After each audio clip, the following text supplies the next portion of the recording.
She only wanted to escape Christmas until a billionaire, a secret, and two tiny heartbeats proved her wrong.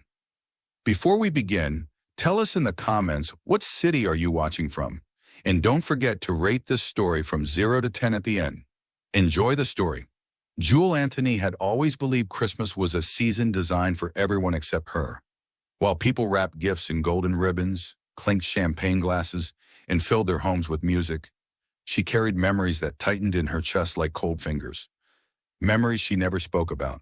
Not to coworkers, not even to the one friend she had managed to keep in her carefully guarded life.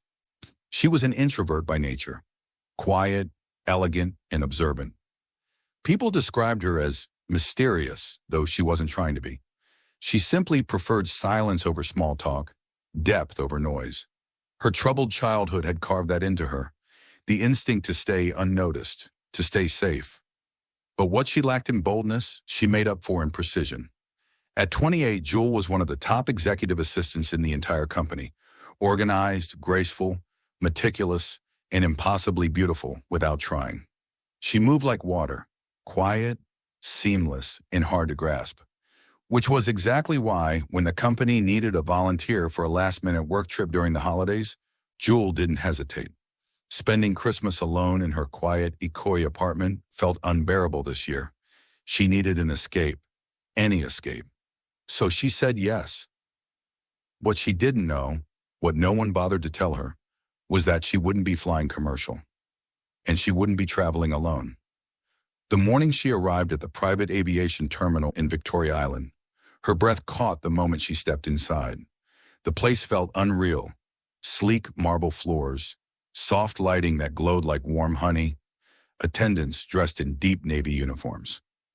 Private jets lined the runway like polished silver beasts waiting for a flight. But it wasn't the luxury that made her pause. It was him, Zayn Khalifa, the company's new CEO, the billionaire, the man whose name had been whispered in office hallways since the day he took over. He stood near the boarding lounge, tall and impossibly composed, wearing a tailored charcoal suit sharp enough to slice oxygen. His posture was straight, confident, powerful, the kind of presence that made people step aside without realizing they had.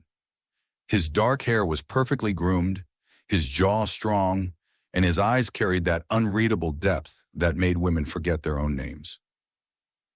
Jewel froze where she stood. This had to be a mistake. Zayn lifted his gaze, and their eyes met. For one strange, suspended second, the entire terminal seemed to silence itself around her. His expression didn't change. He didn't smile, didn't soften. But something shifted in his eyes, a flicker of recognition or curiosity she couldn't quite read. Then he looked away just as quickly. "You must be Miss Anthony," one of the flight attendants said warmly. "Mr. Khalifa is ready to board." Ready to Jewel blinked. "Mr. Khalifa?" she repeated quietly. I thought this was a department assignment. I didn't know he was traveling." "He leads the Rio negotiations himself," the attendant explained. "You were the assistant chosen to accompany him." Her stomach tightened. Of all the people she tried to avoid in the company, not because she disliked him, but because his presence felt too sharp, too overwhelming. Of course it had to be him. Zayn turned slightly as she approached. Their eyes met again, and this time he spoke. "You're punctual." His voice was low and smooth, with a quiet command layered beneath every syllable. "Good." Jewel managed a small nod. "Good morning, sir." He studied her for half a breath, long enough to make her pulse skip, before turning toward the jet. She followed him, unsure why her hands felt a little unsteady. Inside, the jet felt like a luxury apartment in the sky. Cream leather seats, soft lighting, polished oak details. It smelled faintly of cedar and something expensive she couldn't name. Zayn took his seat by the window. Jewel sat across from him, keeping her posture straight and her eyes down. Silence filled the cabin. Not awkward, just intense. The engines hummed to life, the jet lifted, and Lagos fell away beneath them like a glittering map. For the first 30 minutes, Zayn worked, typing, reading, answering messages. He didn't look at her, and Jewel didn't expect him to. She had mastered invisibility. But then, mid-flight, something shifted. The turbulence hit lightly. Jewel inhaled sharply. Not a scream, just a small breath she didn't mean to let out. Zayn's eyes flicked to her. "You're afraid of flying?" he asked. Not mocking, just observant. She shook her head. "Not afraid, just uncomfortable." A pause, then. "You hide discomfort well," he said quietly. "Most people project it." Her cheeks warmed. "I try not to be a distraction." He leaned back slightly. "You're not." Silence again, but a different kind now. Softer, curious, almost warm. Jewel could feel his gaze flick toward her occasionally, and it unsettled her in ways she didn't expect. Zayn Khalifa was the kind of man who controlled entire markets, the kind who intimidated entire boardrooms. Why did he keep looking at her like she was something he couldn't quite categorize? At one point, his laptop died unexpectedly. Jewel reached into her bag, pulled out the exact charger model he needed, and handed it to him without a word. Zayn looked up slowly. "You anticipated this?" "I researched all your devices when I learned I'd be assisting you," she admitted softly. For the first time, something like a smile tugged at the corner of his mouth. "You're thorough," he murmured. "Most people aren't." No one had ever made thoroughness feel like a compliment before. The warmth between them grew gradually. Not rushed, not intentional. Just a quiet connection forming in the dim cabin light. At some point, he asked, "Why did you volunteer for a trip during Christmas?" She hesitated. "I prefer working to celebrating." He studied her for a moment that lasted longer than it should have. "I understand that more than you think." Their eyes held. The air thickened. Something unspoken began forming, something neither of them acknowledged, but neither walked away from. When the sun dipped behind the horizon and the jet lights dimmed, the atmosphere shifted completely. Jewel wasn't sure how it happened. A shared look, a shared breath. But suddenly their pulse was the only thing she heard. Zayn exhaled slowly. "This trip," he said quietly, "may not go the way either of us expected." Her heart tripped, and she knew the chemistry was no longer ignorable. The jet continued toward Rio, but for Jewel Anthony, the real journey had already begun. The next morning in Rio was all business. Even before sunrise touched the skyline outside their glass hotel, Jewel Anthony was already awake, dressed, and reviewing documents with quiet intensity. She worked like breathing, smooth, natural, effortless. Meanwhile, Zayn Khalifa prepared for the most important negotiation of the quarter, completely unaware that the woman assisting him was about to shift something inside him he didn't know needed shifting. By the time he arrived in the executive conference room, Jewel had already set everything up. The long marble table gleamed beneath the soft ceiling lights. Crystal water bottles were arranged evenly. Digital screens displayed clean slides, and every document was placed with precision. Zayn paused at the door. He hadn't asked her to prep the room yet. He hadn't even asked for half the files she had already organized. "Good morning," Jewel said softly, her hands moving across the tablet as she made final adjustments. Zayn found himself watching her for a moment. She wasn't trying to impress anyone. Her movements were calm, controlled, elegant. The kind of quiet competence that didn't shout for attention, but commanded it all the same. "You're early," he said finally. "So are you," she replied. Something in her tone warmed him unexpectedly. The clients arrived soon after, a team of senior executives from a major hospitality conglomerate in South America. Men who used charm and intimidation like currency. They greeted Zayn with firm handshakes and polite smiles. They didn't greet Jewel at all. She merely stepped aside, taking her position behind Zayn like the invisible assistant she always allowed herself to be. But today would be different. As the meeting began, Zayn launched into their presentation. He spoke powerfully, confidently, his voice filling the room with authority. He was a man built for the front of a boardroom. Sharp jaw, sharp mind, sharp decisions. But as the negotiation deepened, the clients began to poke holes in his proposal. Small objections at first, then larger, more aggressive ones. They questioned projections, risks, timelines, pushing Zayn into a corner he hadn't anticipated. Jules' eyes flicked over her tablet. She could see the cracks forming before anyone else did, and she could feel Zayn tightening beside her. She took one step closer, then another. Finally, she leaned down slightly and whispered close to his shoulder. Slide 14. Zayn paused, glanced at her, then switched to it. The slide contained a counter-projection she had added late last night, anticipating exactly this moment. The clients froze. Zayn began speaking again, using her data, unfolding her strategy. Her instincts had been perfect. The executives exchanged glances, impressed, surprised, caught off guard. But they weren't the only ones. Zayn looked at Jewel again. Really looked at her. She didn't return his gaze. She remained focused, poised, her expression unreadable. As the meeting progressed, the clients introduced a new concern about market saturation. Without hesitation, Jewel stepped forward and opened a digital chart she had prepared. Her voice wasn't loud, but it was steady. If I may, she said calmly, market saturation becomes an advantage when paired with premium repositioning.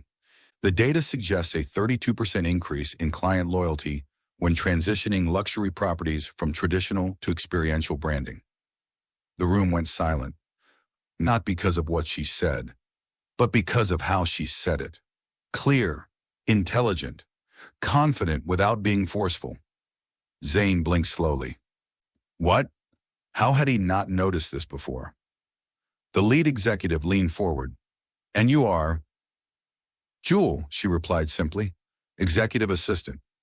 The man raised a brow, clearly surprised that someone in her position carried this level of insight. But Jewel didn't seem fazed by the attention. She continued, additionally, aligning your property with our brand will give you access to 3 core markets currently under-monetized in your region. The impact is large and immediate. Zayn's chest tightened, not with irritation, but with something far more unfamiliar. Pride. The woman standing beside him was brilliant, not competent, not helpful. Brilliant, and he had never truly seen her. The meeting continued for over an hour, and every time a question arose, Jewel was there, anticipating, calculating, guiding. Sometimes she whispered suggestions. Other times she stepped forward confidently and answered herself. She never overstepped, never sought attention, but every word she spoke carried weight. By the end of the negotiation, the clients were nodding eagerly, fully convinced. The lead executive shook Zayn's hand and said, "Your assistant is exceptional." Zayn didn't look away from Jewel when he responded. "I'm aware." The room emptied. The door closed. Silence settled. Jewel began organizing the documents, her focus shifting seamlessly back into her quiet, diligent rhythm. But Zayn wasn't working. He was watching her. His mind churned with confusion and curiosity, memories of the night before flickering in the edges of his thoughts. But this was different. This wasn't chemistry. This wasn't proximity in a private jet. This was awareness. He had been CEO for months. She had been his assistant for 6 weeks. 6 weeks of working flawlessly, anticipating needs, solving problems before they existed, and he had barely looked at her. How? How had she blended so quietly into the background that he missed someone like her? "Jewel," he said quietly. She stopped stacking documents. "Yes, sir? Where did you learn to negotiate like that?" She paused. "Observation. Observation. I watch people," she said, lifting her gaze to his. "Patterns, weaknesses, what bothers them, what convinces them. I take notes." Zayn's breath hitched. He had never met someone so attuned. "And the projections you prepared," he added, "those weren't a sign." "No," she said softly, "but I anticipated you'd need them." "You did," he murmured. Their eyes held in a long, suspended moment. Zayn felt something shift inside him, something unsettling because it was undeniable. He had overlooked her. He had underestimated her. And now he couldn't unsee her. Jewel broke the moment first, returning to the documents. Is there anything else you need, sir? He watched her for a long moment, his heart beating slower, heavier. No, he said finally, not yet. But privately, silently, Zayn knew the truth. He needed to understand her. He needed to know how her mind worked. He needed to know why she felt familiar after only hours. He needed to know why the room felt different now that he'd seen her clearly. Jewel Anthony had been invisible yesterday. But today she became unforgettable. Christmas Eve in Rio glittered like a dream from another world. Warm breezes, soft city lights reflecting off the ocean, and music drifting through the night like a heartbeat. But inside the penthouse suite, the atmosphere was entirely different. Quiet, charged, unsteady. Jewel Anthony stood near the balcony, her arms folded gently around herself as she looked down at the city she would never have visited, if not for this trip. She had escaped memories of Christmas back home, but the ache still found her, slipping into the spaces she tried to fill with work. Zayn Khalifa walked in moments later. He paused when he saw her. She looked soft in the dim light, vulnerable in a way she never allowed herself to be at work. Her elegance wasn't loud. It was the kind that crept into a room like grace itself. And tonight, for reasons he couldn't name, he couldn't pull his eyes away. You should be resting, he said quietly. She didn't turn. I don't sleep much on Christmas Eve. Something in her voice, thin, almost fragile, struck him deeper than he expected. What happened? He asked before he could stop himself. Jewel hesitated. She'd never talked about her life outside work. She never talked much at all. But maybe it was the foreign city, the loneliness, the holiday she hated, or the man behind her who had unknowingly become a magnet, pulling truth from the shadows of her chest. My childhood wasn't kind, she said softly. Christmas was always loud, bitter, chaotic. I always dreamed of the day I could choose quiet instead. Zayn stepped closer, his voice lower. You're not alone tonight. She turned slightly, finally meeting his eyes, and the look that passed between them was a flame struck in darkness. You should sit, he said gently. Her lips curved faintly. You sound concerned. I am, he admitted. He didn't know why. He only knew the truth. Jewel walked inside and he followed her. The room felt warmer suddenly, closer. Something in the air had shifted the moment she looked at him, like she trusted him. Just a little. Did you enjoy the meeting today? She asked, trying to lighten the air. Zayn exhaled a soft laugh. You saved it. You did the hard part. No, he said quietly. You did. Silence stretched. A fragile thread pulled tight between them. Jewel looked down, her lashes sweeping delicately. You shouldn't say things like that. Why? He asked, stepping closer. Because it sounds like you see me. I do see you, he murmured. He didn't touch her, but the nearness was electric. The city lights outside flickered against the glass, creating a warm glow across her face. Jewel's breathing shifted subtly, and Zayn felt something tug inside his chest, a sensation he couldn't define, only respond to. Jewel, he whispered. She met his gaze fully, and for the first time there was no shield between them. No professionalism, no boundaries. Just two people standing in the quiet of a foreign night, holding more longing than either realized. The moment broke when she whispered, Why does tonight feel different? His answer was simple, honest, dangerous. Because I can't stop looking at you. Her breath hitched. Zayn, he reached forward, slowly, giving her the chance to move away. She didn't. His fingertips brushed her cheek. She closed her eyes, leaning into the warmth before she even realized she had. When she opened them again, the look he gave her wasn't something a CEO should give his assistant. It was a man's look, a man who had finally seen her. Tell me to stop, he whispered. She couldn't. Her silence was a yes. Zayn leaned in, his forehead touching hers, his breath mingling with her own. His hand slid gently behind her neck, drawing her closer as if she were something fragile, precious, forbidden. Their lips met softly, tentative, searching. Then again, deeper this time. The kiss grew warmer, slower, richer, as though every emotion they'd held back had found a place to breathe between them. Jules' hands lifted to his chest, gripping his shirt lightly as his lips moved against hers in a way that unraveled her composure entirely.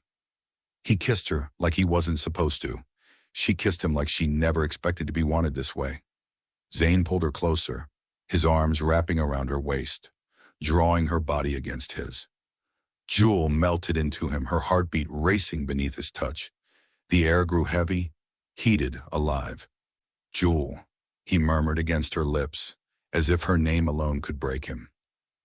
She felt his breath on her skin as he kissed along her jaw, slow and deliberate. Her fingers slid up his shoulders, drawing him impossibly closer. The chemistry between them thickened until it felt like the room itself pulsed.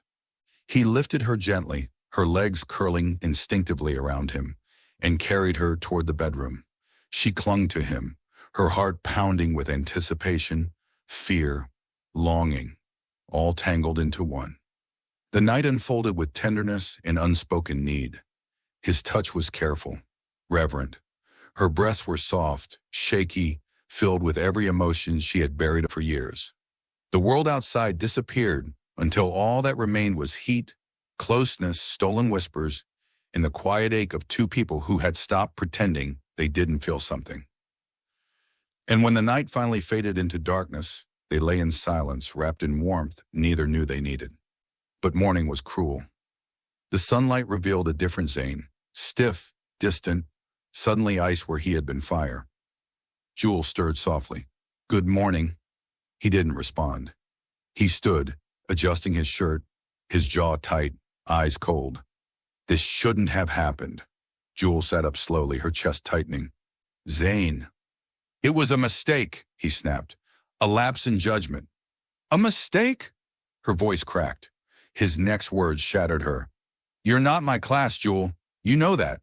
This, whatever happened, must stay hidden.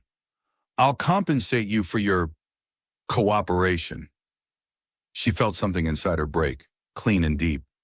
"I don't want your money," she whispered, her eyes stinging. "And you don't have to worry. I won't let you embarrass yourself." He flinched, just slightly, but said nothing. Jules rose quietly, gathering her things with trembling hands.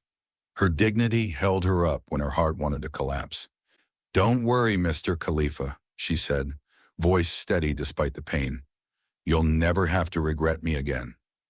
Then she walked out of the room. And for the first time in years, Zayn felt something he didn't have a name for loss. The Lagos skyline shimmered beneath the morning sun, glass towers catching the light like blades. From her bedroom window in Ikoyi, Jules Anthony stared at the city she had always associated with survival, not miracles. But today, she held both in trembling hands. The pregnancy test lay on the marble counter of her bathroom, its result clear, sharp, undeniable. Positive. Her heart pounded so loudly she could barely hear her own breathing. "This can't be real," she whispered. Except it was. The second test said the same thing. So did the third. 3 tests, one truth she didn't feel ready to hold. She was pregnant, with Zayn Khalifa's child. The memory of Rio hit her like a tidal wave. The warmth of his hands, the way he had looked at her like she was the only woman that existed, the way he had whispered her name like it meant something. And then the morning after. "You're not my class. This was a mistake. I'll compensate you." The words cut as deeply now as they had then. Jules pressed a hand to her flat stomach, her throat tightening. She didn't know whether to cry or laugh or scream. Instead, she did what she'd always done when life knocked the breath out of her. She kept moving. The clinic in Victoria Island felt cold in a way that had nothing to do with air conditioning. Jules sat in the waiting room, fingers laced tightly around her purse strap, eyes fixed on a random point on the wall. She had come alone, like she did most things in life. "Miss Anthony?" the nurse called. Jules stood, her legs unsteady, as she followed the nurse into a softly lit room. The doctor, a calm woman with kind eyes, greeted her and began the examination. Minutes stretched into what felt like hours. Then finally, the doctor turned the screen slightly toward her. "There," she said gently. "Do you see that?" Jules squinted at the softly flickering shapes on the monitor. Something tiny, pulsing, alive. "That's the heartbeat," the doctor explained. "Actually, 2 heartbeats." Jules' breath caught. "2? You're carrying twins." "Twins." The room tilted. Jewel grabbed the edge of the bed lightly, her chest swelling with a rush of emotions she couldn't separate. Fear, wonder, panic, love, all tangled into a knot behind her ribs. 2 heartbeats, 2 lives, her babies. Tears stung her eyes before she even realized they had gathered. "Are they okay?" "So far, everything looks good," the doctor said. "But you need to rest. Less stress, more care. This pregnancy is high risk if you push yourself too hard. Rest, less stress." Her life revolved around deadlines and expectations. Rest felt like a luxury she hadn't been allowed since childhood. "And the father?" the doctor asked carefully. "Will he be involved?" Jules swallowed. Her fingers tightened on the sheet. "No," she said softly. "He doesn't need to know. At least not yet. Not as the man who paid her to keep quiet. Not when his reaction could crush her completely." She left the clinic with a folder of printed results and a heart heavier than when she'd entered. The drive back across the bridge was a blur of traffic, water, and thoughts she couldn't outrun. By the time she stepped into the sleek lobby of Khalifa Holdings, she had rebuilt her mask.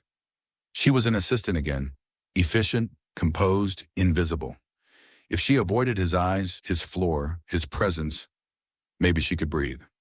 For the first week back, she made it work. She sent reports through email. She arranged his meetings through his secondary assistant. She came in early and left late to avoid him crossing her path. Each day, she carried her secret like delicate glass, too fragile to let anyone touch. But Zayn noticed. Not the pregnancy, not the exhaustion, the absence. He noticed his coffee arriving perfectly made, but not from her hand. He noticed his files were flawless. But there was no quick, soft voice beside him. He noticed his meetings flowed smoothly, but the small figure with quiet eyes at his side was missing. And he hated how much that bothered him. One late afternoon, during a strategy session with the senior management team, he finally saw her again. Jules slipped into the glass-walled conference room with a tablet in hand, moving quietly into a corner seat away from him. She didn't take her usual place at his right. She didn't lean down to whisper in sight, didn't meet his eyes, didn't exist anywhere near his orbit. She was physically present, emotionally gone. And Zayn felt that distance like a bruise he couldn't stop pressing. The meeting began. The boardroom on the 27th floor was a statement in itself. Floor-to-ceiling windows overlooking the lagoon. A glossy table that stretched nearly the length of the room. High-backed chairs that made everyone feel important and small at the same time. Executives discussed projections, risks, mergers.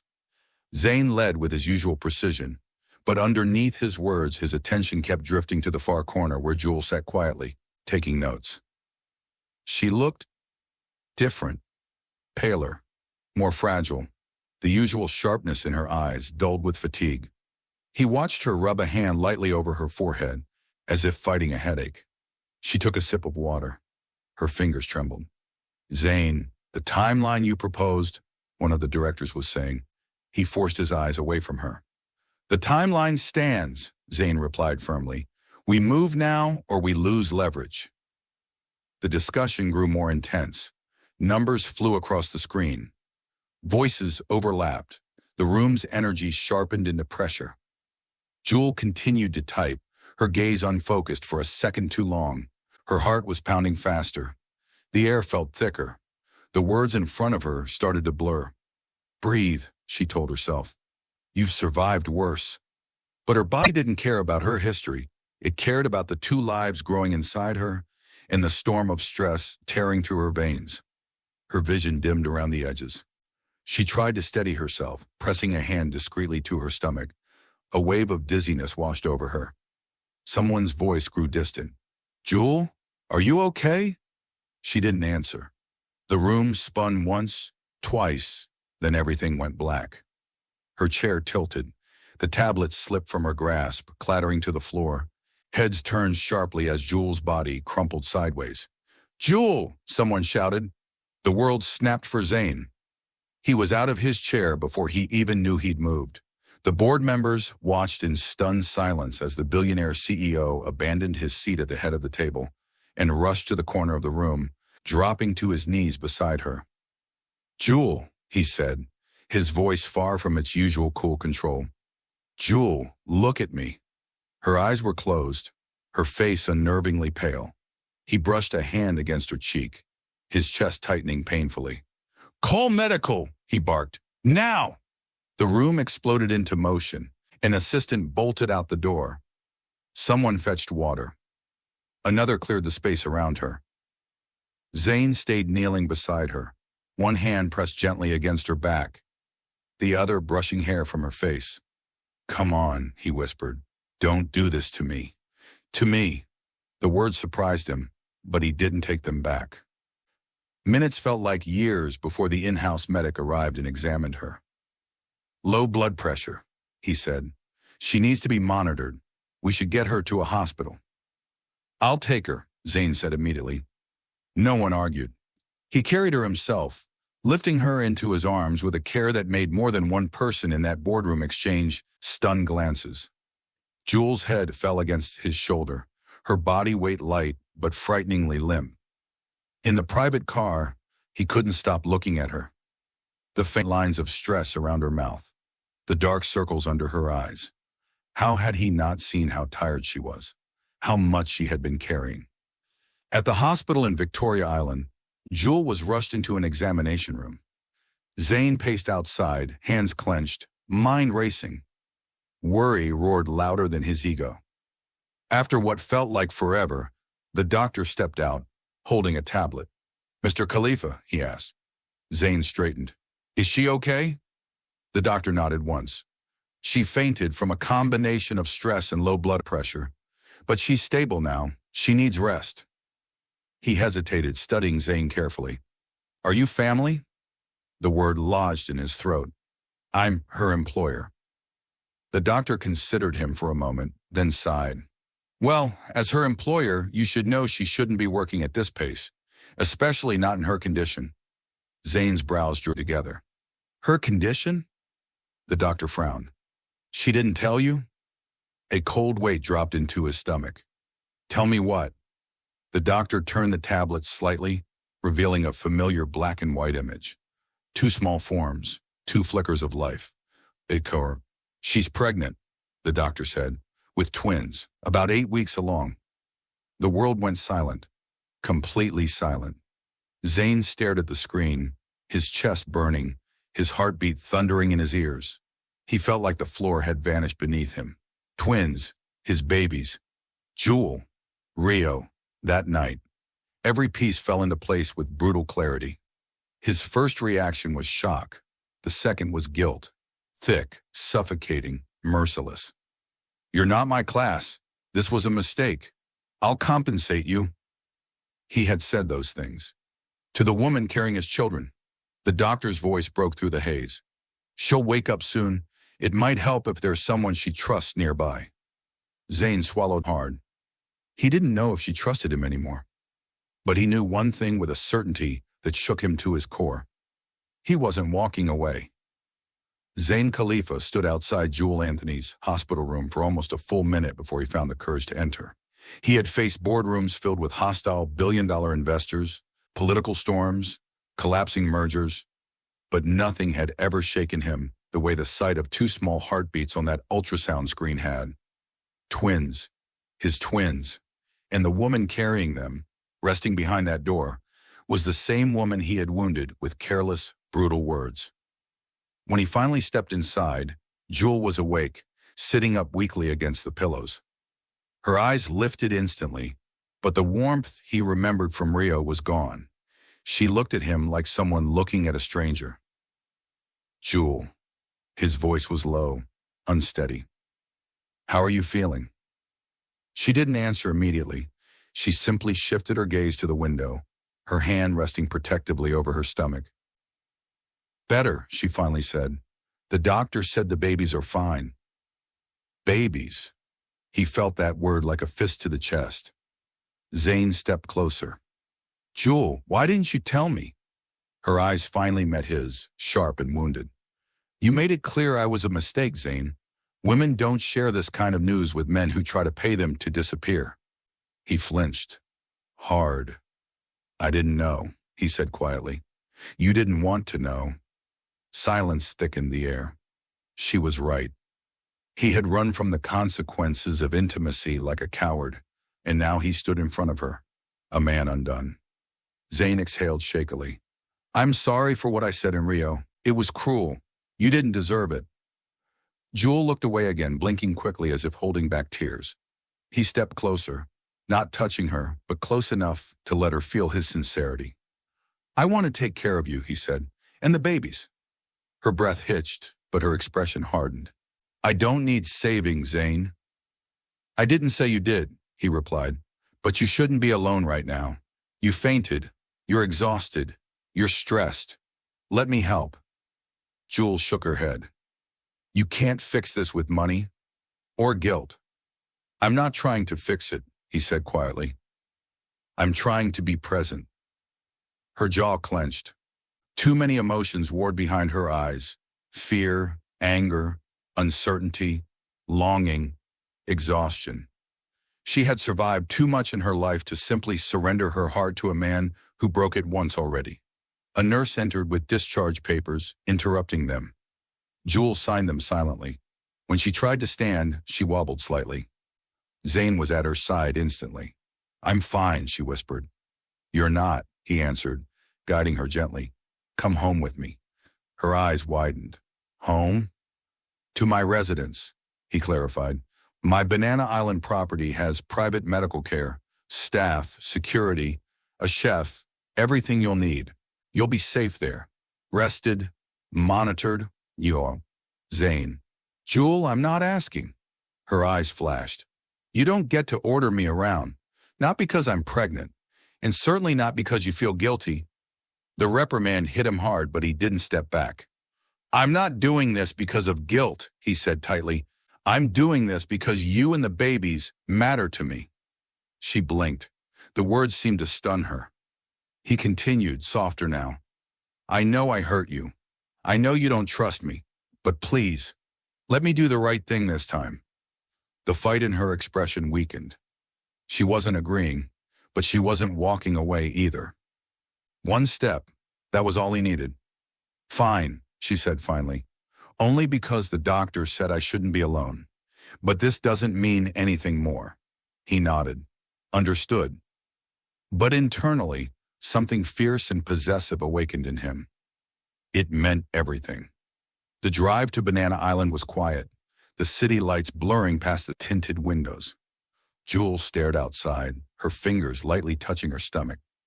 Zayn kept glancing at her, memorizing her profile, her fragility, the quiet strength in her posture. When they reached his mansion, the sheer size of it seemed to steal Jewel's breath. Glass walls, cascading lights, endless rooms, ocean views.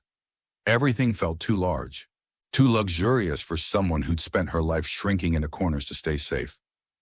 Zayn guided her inside gently. This is temporary, she said quietly, needing to reestablish a distance. Yes, he replied. No. He led her to a private suite with soft lighting and floor-to-ceiling windows overlooking the lagoon. Jewel sank onto the edge of the bed, exhaustion slipping through her carefully built armor. Do you need anything? He asked, standing near the door, giving her space. No. Then softer. Thank you. It was small, but it mattered. Later that evening, she stepped out onto the balcony, drawn by the warm breeze. Zayn found her there, arms wrapped around herself, staring at the water. He approached her quietly. You shouldn't be cold, he said gently, draping a soft shawl over her shoulders. She tensed, but didn't remove it. Zayn, she murmured, why are you being like this? He didn't pretend to misunderstand. Because I was blind. Because I lost sight of what mattered. Because you deserve better. Her voice trembled.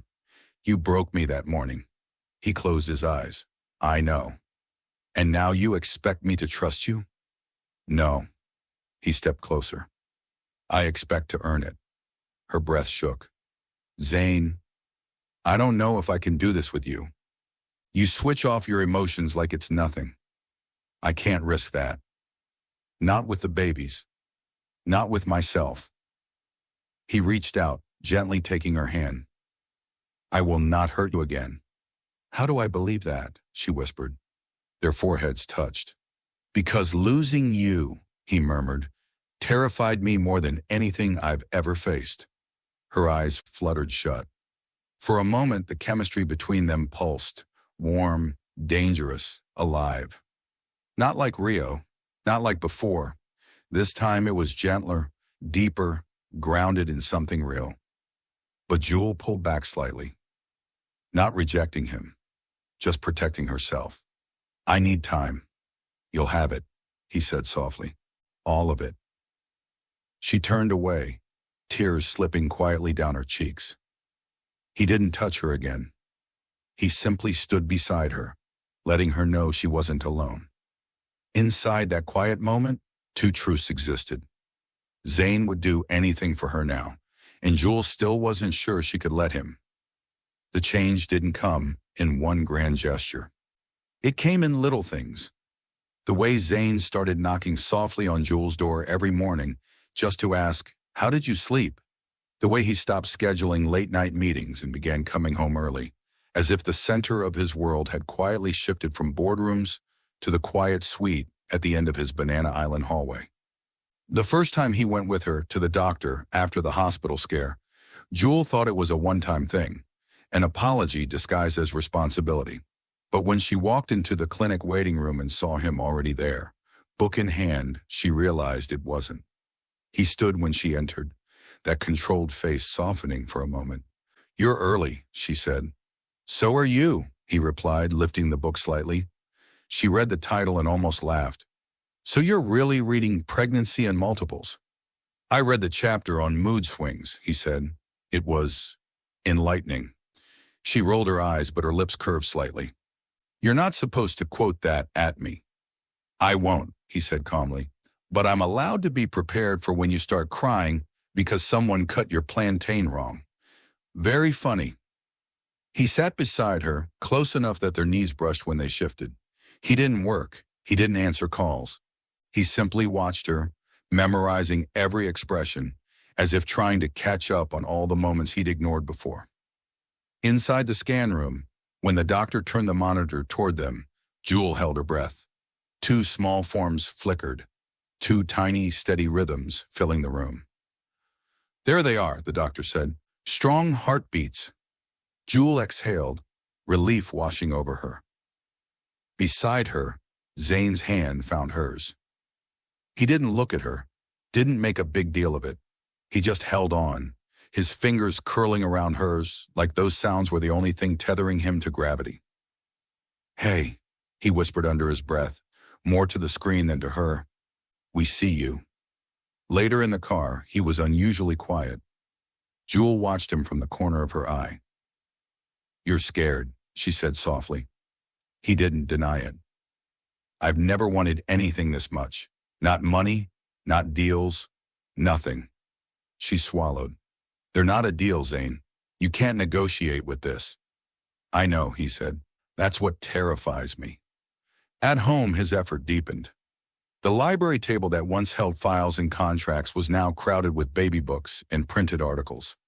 Some were neatly stacked, some spread open and marked with sticky notes. Ask doctor, check with Jewel, buy this? One night she walked in and found him frowning at his laptop screen.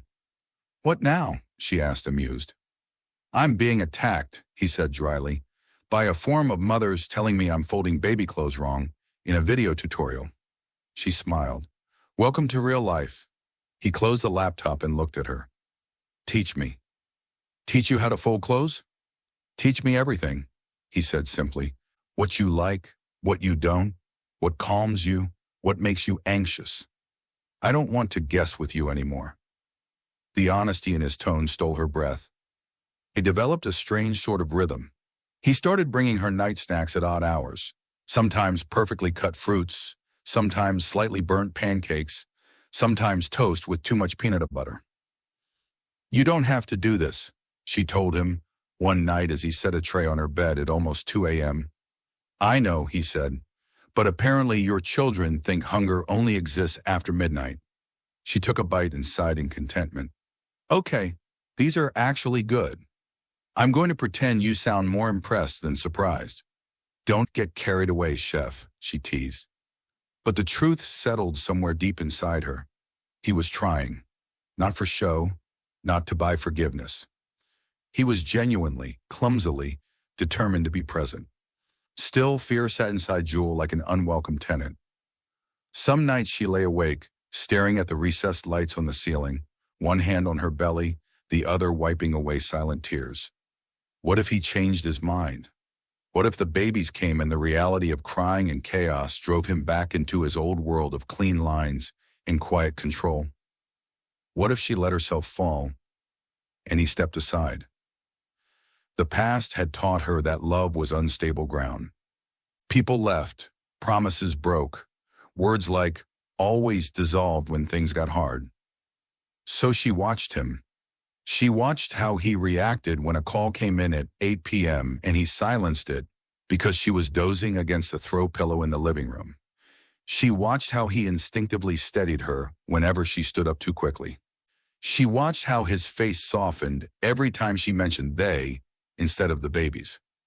And slowly, against her will, she melted. But she did not fully trust. The confrontation came on a night when rain drummed gently against the glass, and the air smelled like wet earth and something new beginning. They were in the nursery he'd started building, a light, airy room with soft wallpaper, 2 cribs, a rocking chair, and shelves waiting for stories and toys. Jewel ran her fingertips along the edge of one crib. You didn't have to do all this yet. They're not here. I need something to look at when my mind starts inventing worst-case scenarios, he said. This reminds me I have something to fight for. She turned. What are you fighting? Every part of me that thinks I'm going to fail them, he said quietly. Or fail you. Her chest tightened. Where's that coming from? He leaned against the wall, arms folded, not in arrogance, but in self-protection. My father didn't raise a son, he said. He raised an asset, a name, a number on a statement. I don't know how to be anything else.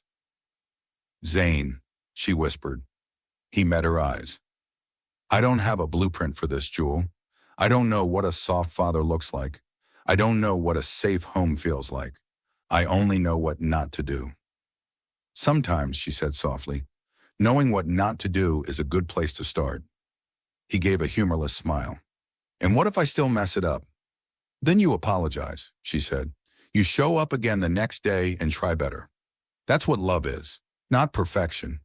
Presence. Silence folded around them. Then she added almost in a whisper, You scare me too, you know. He straightened. Me? You have the power to destroy me, she said plainly. Not just emotionally. My job, my stability, the home I have right now. If you wake up one day and change your mind, I lose everything. You just go back to being Zayn Khalifa, billionaire CEO.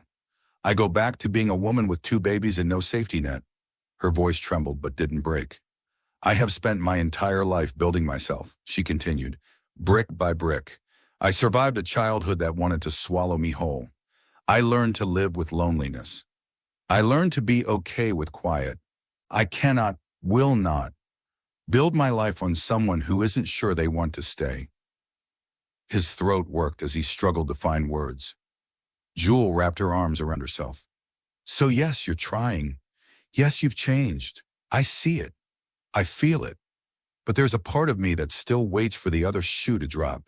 He pushed away from the wall and crossed to the room to stand in front of her. Then let me say this clearly, he said, voice low and steady. I am not leaving. Not you. Not them. Not this. You can't promise that, she whispered. Yes, he said. I can, Because for the first time in my life, I know exactly what I want. He took her hands gently. I want to be here when they take their first steps, he said. I want to be the one they call when they're scared of thunderstorms. I want to argue with you over which school they go to and laugh with you when they pick neither. I want to fight with you sometimes and still choose you before we sleep. I want the mess. I want the work. I want the noise. Her eyes shimmered. Why? Because I love you, Jewel, he said simply. Not as an apology, not as an accident, as a choice, over and over again. Tears slipped down her cheeks. You loved me when you told me I wasn't your class? She asked quietly. He swallowed hard. No, I was a coward then. I was a man protecting his pride. I started loving you the moment I realized your absence hurt more than any risk your presence could bring.